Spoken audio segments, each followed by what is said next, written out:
আসসালামু আলাইকুম everyone. All GSM বন্ধুরা যে যেখান থেকে আমাদের এই ভিডিওটা দেখতেছেন আশা করি সবাই ভালো আছেন। আজকে আমরা যে মোবাইলটা নিয়েছি এটা হচ্ছে Sony Xperia Mark 5। এটা আমরা সিপিইউ রিভলভ করব এবং এটা দেখব যে আসলে আমাদের সিপিইউটা রিভলভ করার পরে কাজটা কমপ্লিট হয় কিনা।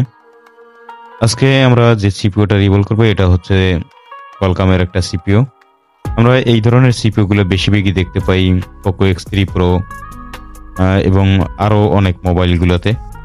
তাহলে চলুন আজকে আমরা এই সিপিইউটাকে রিভলভ করব এবং দেখব যে আসলে আমাদের এই মোবাইলটা চালু হয় কিনা।